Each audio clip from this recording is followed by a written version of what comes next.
Hello everyone, welcome back to our channel Ian institute. तो आज का जो टॉपिक है वो हमारा रहने वाला है qualitative characteristics of accounting information. इसको पढ़ने की आपको ज़रूरत नहीं है, खाली आप सीधा पॉइंट्स पढ़िएगा इसके। पहला है reliability. Reliability is set to compromise representational faithfulness, verifiability and neutrality with an overly of completenessness, freedom from bias, precision and uncertainty. कह रहे हैं रिलायबिलिटी का मतलब क्या है कि आपने एकदम जो भी इन्फॉर्मेशन होगी वो आपकी सही होनी चाहिए, किसी ये नहीं कि भेदभाव भी नहीं होना चाहिए उसमें, एकदम मतलब आप अच्छे तरीके से उसको बनाए। वेरीफाई होनी चाहिए प्रॉपर तरीके से।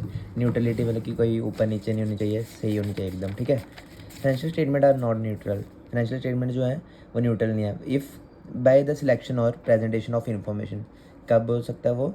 सिलेक्शन और प्रेजेंटेशन हमारी इन्फॉर्मेशन की। They are influence in the making of decision. वो हमारा कहाँ खरा हमें इफ़ेक्ट करेगा, इन्फ्लुएंस करेगा डिसीजन के टाइम में या किसी जजमेंट के टाइम में, ठीक है। अब आगे सेकंड पॉइंट, रेलिवेंस। रेलिवेंस क्या है कि क्या रोल है उसका, ठीक है। तो ज़्यादा इसको पढ़ने की जरूरत नहीं है, आप यहाँ से पढ़ लीजिए इसे। Relevance is a quality emphasised in every accounting framework. किसी भी अकाउंटिंग फ्रेमवर्क, कोई भी आप अकाउंट्स का काम करें, वहाँ पे आपको रेलिवेंस पता होना चाहिए, ठीक है।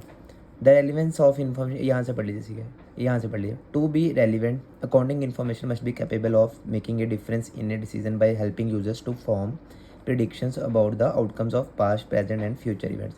कह रहे हैं इसी की मदद से आपको पता चल सकता है कि आप में पास्ट में क्या था, प्रेजेंट में क्या चल रहा है और फ्यूचर में क्या होने वाला। इवेंट्स मतलब कि एंट्रीज कैसी रहेंगी आगे जाके आपकी, ठीक है। बस इतना ही रखिएगा इसको। अंडरस्टैंडेबिलिटी मतलब कि आपको अकाउंटिंग इन्फॉर्मेशन जो है वो अच्छे तरीके से समझ आनी चाहिए, तभी आप उसको बनाएंगे, ठीक है। In addition to relevance, relevance के बाद क्या था? Users of financial statements will be able to make informed and better decision if they are able to interpret the content of financial statements.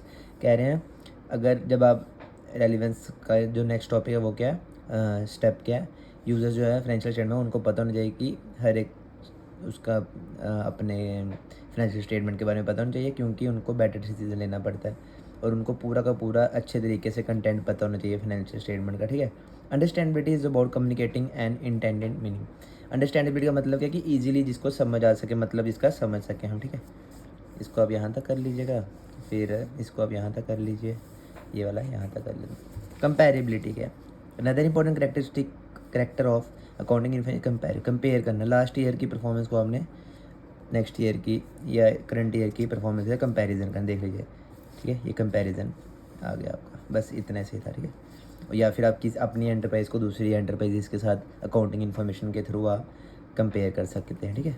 अब आ गया आपका running of accounting in business. Running of accounting in business कोई ज़्यादा आपका है नहीं, मुश्किल रनिंग है। Business requires owners to have experience in various business function.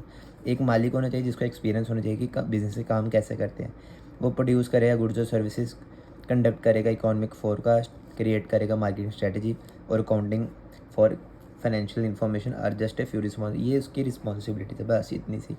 अब ऑल इसके आगे क्या है? Accounting play important role in business management. Accounting business management में भी हेल्प करती है आपको ट्रैक करने में financial information for business function. Business में कोई भी काम करना उसके लिए भी आपको हेल्प करेगी, ठीक है। इससे आपको पता चलता है, अलो करती है बिजनेस ओनर्स को कि वो चेक कर सकें, असेस कर सकें अपनी एफिशिएंसी, कितनी क्षमता उनमें, किस तरीके से वो अपना बिजनेस रन कर सकते हैं। Prepared financial statements can be compare to industry standards और टू ए लीडिंग कंपटीटर। आप इंडस्ट्रीज आपके, जैसे अगर आपकी मोबाइल की इंडस्ट्री है तो आप मोबाइल वाले कंपटीटर को अच्छे तरीके से समझ सकते हैं, किसकी मदद से? फाइनेंशियल स्टेटमेंट की मदद से।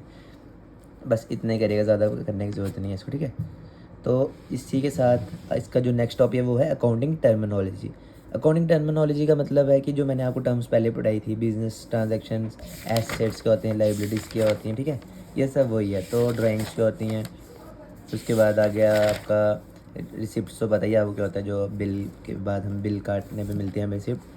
फिर एक्सपेंडिचर क्या होते हैं, एक्सपेंसेस क्या होते हैं, ठीक है, सारा का सारा मैंने आपको करा दिया हुआ है। तो इसी के साथ जो हमारा पहला चैप्टर था, इंट्रोडक्शन टू अकाउंटिंग, वो कंप्लीट हो चुका है। क्योंकि इसमें क्वेश्चंस तो हैं लेकिन वो क्वेश्चंस आते नहीं हमारे पेपर में। इसकी जो इस चैप्टर की जो थी खाली की खाली थ्योरी ही आती है। तो आपका पहला चैप्टर कंप्लीट हो चुका है। तो इस